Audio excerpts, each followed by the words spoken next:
Welcome back to AM Live. Our next guest is a scientist, but he's probably unlike any scientist you've met before. And for one, he juggles, does circus tricks, all to try to explain scientific principles. And he's also known for creating science shows that are fun, exciting, and best of all, educational. Well, Dr. Kenneth Farker, a science entertainer extraordinaire, joined us in our studio recently, and we began the interview by asking him how he first set his foot in this edutainment business. I was a trained scientist. I used to work in a laboratory where I did my PhD, and at the same time, simultaneously, I became a juggler. And after running away to Hawaii and learning to perform at a juggling festival, I was encouraged to do shows. And I thought to myself, how could I combine these two things together? So I thought, hang on, I've spent a lot of time being a scientist, and I like juggling. Maybe I could combine the two and have a science circus show. So what do you mean by that? I mean, do you use scientific principles in your show and that's what you use primarily to entertain, or what? Basically, yeah. I mean, if you think of my show, Entertaining Science Circus Show, I'm trying to entertain people with science using circus skills. So we explore all the forces behind various circus skills, whether it's unicycling, juggling, yo-yos, diablos, spinning plates, balancing things, all the things that you'd think of the thrills and spills of the circus.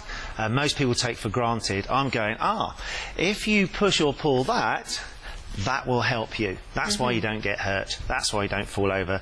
That's why gravity doesn't get in your way. Right. So science in a fun way, I suppose. But you mentioned you did a PhD. I understand it's a PhD in soap bubble chemistry. Is that right? That is correct. I never knew of such specialty. What do you mean by soap bubble expertise? So, Okay. concoction. Well, if I said the real title of my PhD, which is My Cell Vesicle Kinetics and Foaming Ability, you'd probably be going, I'll be lost. You'd be lost. Yeah. So it's part of the process I went through, because I was surrounded by people who were jugglers in my free time, and of course they'd say, well, Ken, what do you do? So I'd have to put it in layman's terms which the general public would understand. So I used to say, well, basically I'm looking at soap bubbles. And how does it help you? Well, think about it. Soap is everywhere. We wash our hair, we wash our bodies, we even put it in our cars to clean the engines. Imagine you have to do the dishes and you look at the foam at the top and there's a liquid beneath where all the action takes place. I was looking at that relationship. Oh, okay. Well, I know that you've brought in a few items for us this morning to demonstrate for us how science can be fun, and also to prove a scientific principle behind each presentation. Maybe you want to start with what you want to show us. What you're going to see is the science behind this juggling. So you're going to see how I push and gravity pulls. And I can push this in lots and lots of different ways. And of course, there's no point just pushing 3 when, of course, you can push the envelope and push 5 like so. Wow. And how long did it take for you to master this skill? Well, 3 years. By day, I learnt the chemistry. By night, juggling. What about the second demonstration that you wanted to show us, or experiment, shall I call it? Okay, this is, well, it's not really experiment. What I'm actually talking about is things that spin. Okay, I've got it here as a diablo, and I'm looking at the forces of this object here. And if you don't do anything, of course, there's not many tricks you can do. You don't see anything. So you've actually got to make it spin. You've got to add what's called a gyroscopic force. And when you've got this gyroscopic force, can you see that? It's very, very stable. It's so stable, I can flick it up and it will stay there. But if I just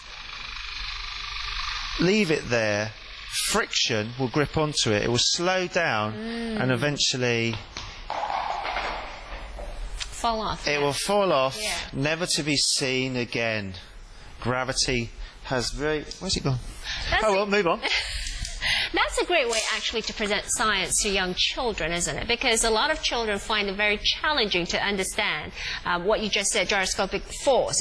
You just get lost with the term itself. But when you present it that way, they really get hooked and absorbed. Is that, you think, key to when it comes to learning? Because I know you delved into teaching as well for quite a few years.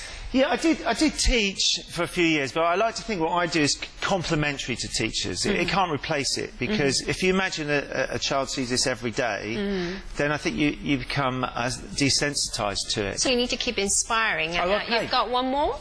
I do have one more. It's really, really simple.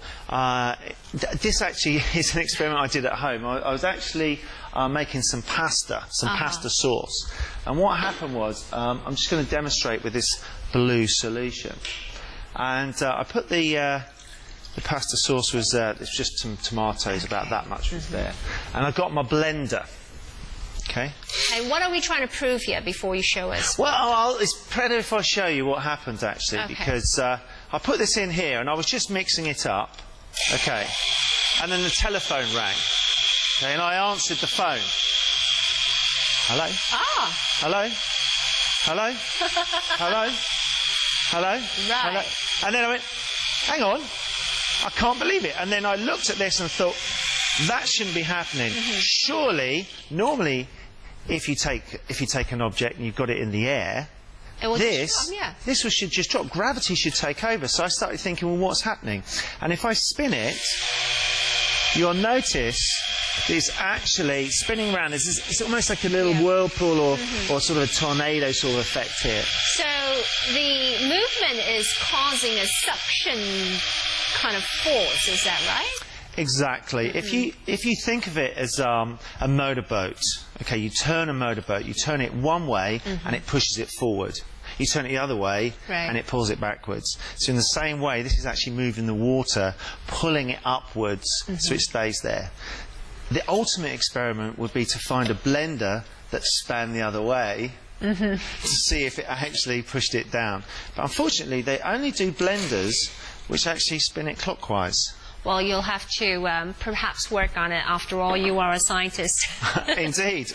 Well, tell me, I mean, all these activities that you present to children, and not only children, adults as well, I'm sure they're fascinated by it, and it will reignite their interest in science passion, right? Is that your ultimate goal, by being a science entertainer and traveling around the world showing them little tricks of yours? Yeah, my basic mission is for young people, or in fact all people, it doesn't just have to be young people, all people to think fondly upon science. The main problem I have is that some people go, oh, science is so boring. But as I just demonstrated, science is everywhere. You know, all this stuff is things, well, maybe not the juggling objects. All this stuff can be found in your home, and there's science around us, science to explore. And that's Dr. Kenneth Parker there, who puts the fun in science. Did you find science boring?